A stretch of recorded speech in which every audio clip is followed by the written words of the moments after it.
अनुमान मन की कल्पना है और अनुभव जिंदगी का सबक है। सच्ची खुशी तभी होती है जब आपकी सोच कठिन और कर्म में समानता हो। भगवान श्री कृष्ण जी कहते हैं कि हमें किसी से भी अंधा प्यार नहीं करना चाहिए। हमारा किसी के प्रति अंधा प्यार हमें कभी भी आगे बढ़ने नहीं देता। मनुष्य का जीवन केवल उसके कर्मों पर चलता है। जैसा कर्म होता है वैसा उसका जीवन होता है। किसी के प्रति मन में क्रोध लिए रहने की अपेक्षा अच्छी नहीं होती। उसे तुरंत प्रकट कर देना ही अधिक अच्छा है। मनुष्य जन्म लेता है तो उसके पास सांसें तो होती है पर कोई नाम नहीं होता। जब मृत्यु होती है तो उसके पास नाम तो होता है पर सांसें नहीं होती। इसी सांस और नाम के बीच की यात्रा को जीवन कहते हैं। न किसी के अभाव में जियो, न किसी के प्रभाव में जियो। यह जिंदगी है आपकी, अपने स्वभाव में जियो। मौन सबसे अच्छा उत्तर है किसी ऐसे व्यक्ति के लिए जो आपके शब्दों को महत्व नहीं देता। हमारी आस्था की परीक्षा तब होती है जब हम जो चाहे वह ना मिले और फिर भी हमारे दिल से प्रभु के लिए शुक्रिया ही निकले। समय कभी नहीं रुकता। आज यदि बुरा चल रहा है तो कल अवश्य अच्छा आएगा। आप केवल निस्वार्थ भाव से कर्म कीजिए और वही आपके हाथ में है। इंसान चाहे कितना भी खुद को व्यस्त रख ले, जिससे वो प्रेम करता है उसकी यादों से नहीं बच सकता।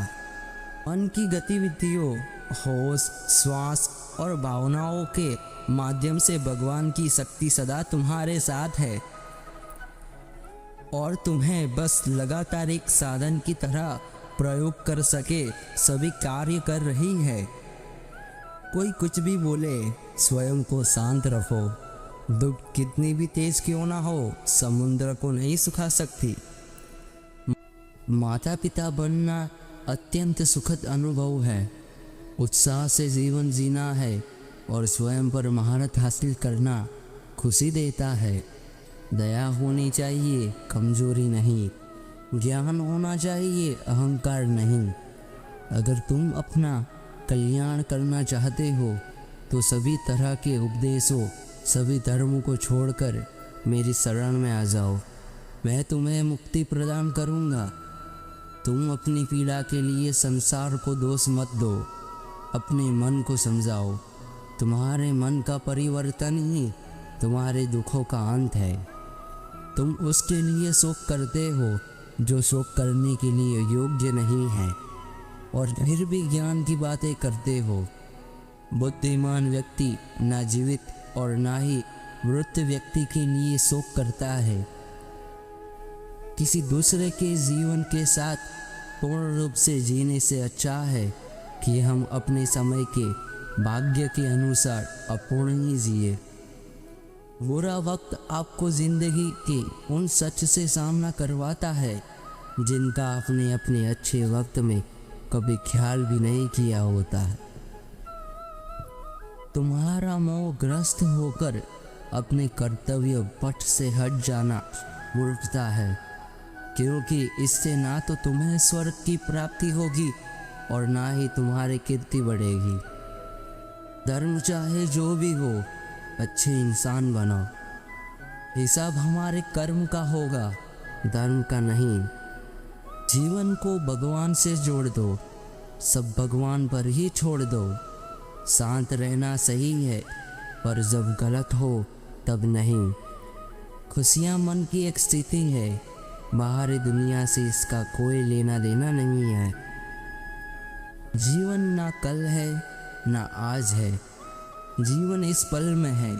इस पल का अनुभव ही जीवन है। जीवन ना कल में है ना आज में है, जीवन इस पल में है। इस पल का अनुभव ही जीवन है। हम दुनिया से कभी शांति नहीं पा सकते जब तक हम खुद अंदर से शांत ना हो। एक बार एक किसान परमात्मा से बहुत नाराज हो गया। कभी बाढ़ आ जाए, कभी सूखा पड़ जाए, कभी धूप बहुत तेज हो जाए, कभी ओले पड़ जाए।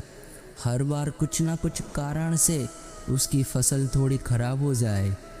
एक दिन बड़ा तंग आकर उसने परमात्मा से कहा, देखिए प्रभु, आप परमात्मा है, लेकिन लगता है आपको खेती बाड़ी की ज़्यादा जानकारी नहीं है। एक प्रार्थना है कि एक साल मुझे मौका दीजिए, जैसा मैं चाहूँ वैसा मौसम हो, फिर आप देखना मैं कैसे अन्न के भंडार भर दूंगा।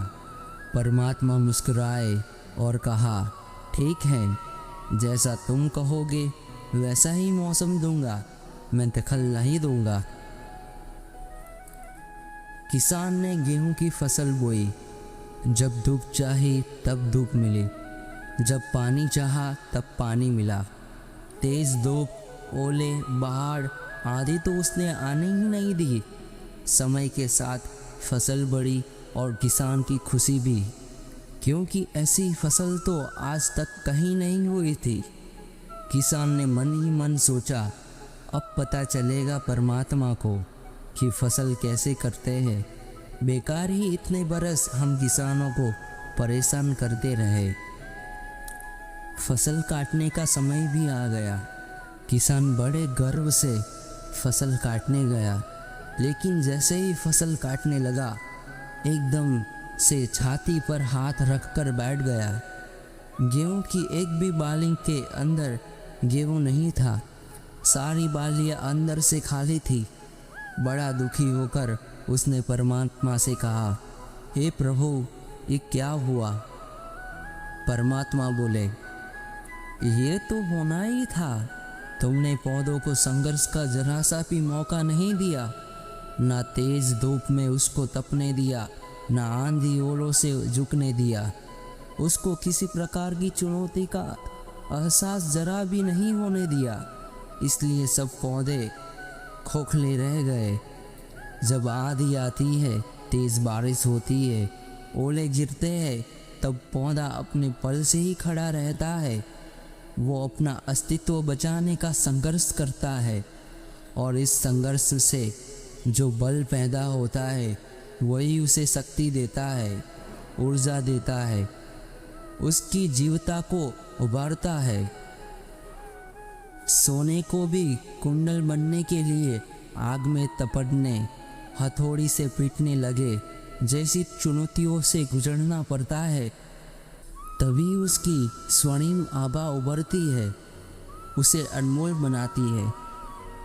उसी तरह जिंदगी में भी अगर संघर्ष ना हो, चुनौती ना हो, तो आदमी खोखला ही रह जाता है। उसके अंदर कोई गुण नहीं आ पाता।